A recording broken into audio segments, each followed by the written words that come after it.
Assalamu alaikum. Peace be with all of you. My topic today is about the greatest person. Is it Christopher Columbus? No. Newton? No. Gandhi? No. Maradona? No. I'm gonna tell you. He is the Prophet Muhammad, peace be upon him. Why do you say Muhammad? You are Muslim and surely you say Muhammad is the greatest person. It's not because of the fact I'm Muslim. Anyone read his biography, he will know that he is the greatest person. Michael Hart, a non-Muslim, read about the biography of Muhammad and chose Muhammad as the greatest person in his book, The 100 Ranking of the Most Influential Persons in History. Look at what Michael said about why he chose Muhammad. My choice of Muhammad to lead the list of the world's most influential people may be surprised some readers and may be questioned by others, but he was the only man in history who was supremely successful in both the religious and secular levels. Tell me, what do you know about Muhammad? No offense, but what I know is that he was married to a 6-year-old girl. Is that all what you know?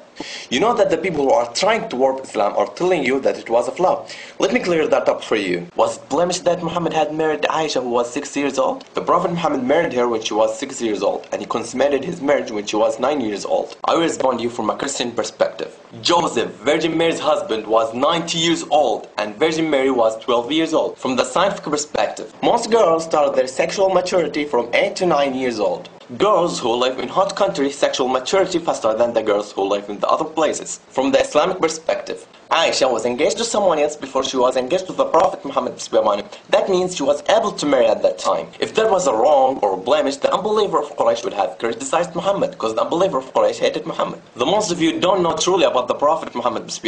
You just heard about Muhammad from those who tried to warp Islam and Muhammad as evil subjects. Did you hear about his mercy? Look at this example of his mercy. In the day of conquest of Mecca, the day of triumph for the Muslims, the Prophet Muhammad turned to an unbeliever of Quraysh and he said, "Oh Quraysh, what do you think of treatment that I should accord you?" And they said, "Noble brother, a son of noble brother." Thus an unbeliever of Quraysh who killed his friends and tried to kill him and agonize his friends. And the Prophet Muhammad said, "No reproof against you this day.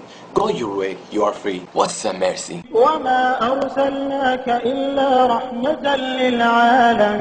Do you know that the biblical prophecy about the Prophet Muhammad, peace be upon him? I don't think so. Why not? We believe that the Gospel and Torah were the words of God, but they have been distorted. Look at what Allah said about this. الذين يتبعون الرسول النبي الأمي الذي يجدونه مكتوبا عندهم في التوراة والإنجيل.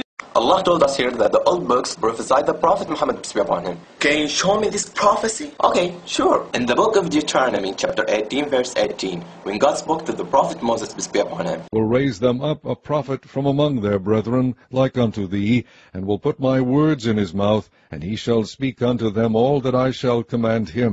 To whom does this prophecy refer? Jesus. Jesus? Is Jesus like Moses?